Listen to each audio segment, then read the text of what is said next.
ബി.ജെ.പിയുമായി അല്ലെങ്കിൽ ഈ വർഗീയ പാർട്ടി എന്ന് CPM വിളിക്കുന്ന ഇവരുമായി ഒരു ബാന്ധവമുണ്ട് എന്നത് നേരത്തെ തന്നെ UDF ആരോപിച്ചുകൊണ്ടേയിരിക്കുന്ന കാര്യമാണ്. ഇപ്പോഴും അത് നിരന്തരം പറയുകയും ചെയ്യുന്നു. ഇപ്പോൾ ഇംതിയാസ് സംസാരിക്കുമ്പോൾ അദ്ദേഹം പറയുന്നുണ്ടായിരുന്നു, KPCC പ്രസിഡന്റ് പറയുന്നുണ്ടായിരുന്നു, ഒരു വടി കൂടിയായി എന്ന് കരുതിയാൽ മതി, അല്ലെങ്കിൽ തന്നെ കയ്യിൽ ഒരുപാട് വടിയുണ്ട് എന്ന്.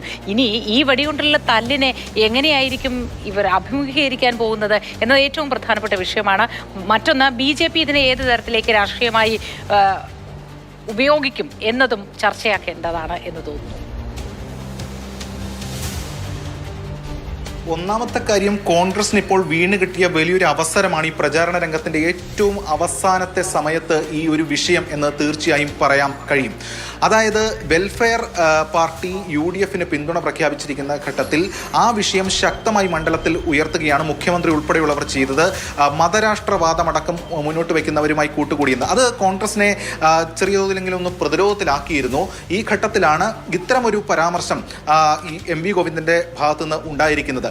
ആ വിഷയം ഇപ്പോൾ ശക്തമായി UDF എടുത്ത് ഉയർത്തുകയാണ്. ഇതേ തുടർന്ന് CPM അല്പം പ്രതിരോധത്തിലായിട്ടുണ്ട് എന്നത് തീർച്ചയാണ്. നേരത്തെ M സ്വരാജ് അടക്കം കരുതലോടുകൂടിയാണ് M സ്വരാജിന്റെ പ്രതികരണം അതുമായി ബന്ധപ്പെട്ട് വന്നതെന്നും ശ്രദ്ധേയമാണ്.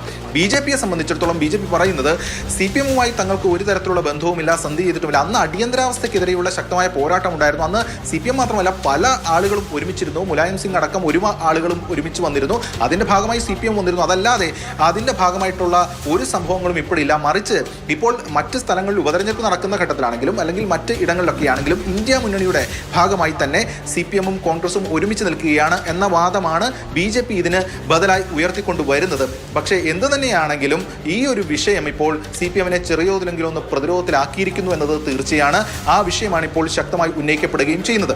മറ്റൊരു കാര്യം, PV അൻവർ നേരത്തെ ഉന്നയിച്ച ആരോപണമുണ്ട്. അതായത് ഇത്തരത്തിൽ CPM RSS ബന്ധം, മുഖ്യമന്ത്രിയുമായി ബന്ധപ്പെട്ടുള്ള കാര്യങ്ങൾ, ഇതുൾപ്പെടെയുള്ള കാര്യങ്ങളിൽ ഇപ്പോൾ MV ഗോവിന്ദന്റെ ഈ പ്രസ്താവന അല്ലെങ്കിൽ പരാമർശം വരുമ്പോൾ അത് കൂടുതൽ ശക്തമായി തന്നെ ഉയർത്തിക്കൊണ്ട് ഈ കാര്യങ്ങൾ ചെയ്യുകയാണ് ഇപ്പോൾ ചെയ്തുകൊണ്ടിരിക്കുന്നത്. ഈ പറയുന്ന CPM ആണെങ്കിലും അല്ലെങ്കിൽ ഇതുമായി ബന്ധപ്പെട്ട കാര്യങ്ങളിലാണ് ഇപ്പോൾ പ്രധാനമായും ഉയർത്തിക്കൊണ്ടിരിക്കുന്നത്.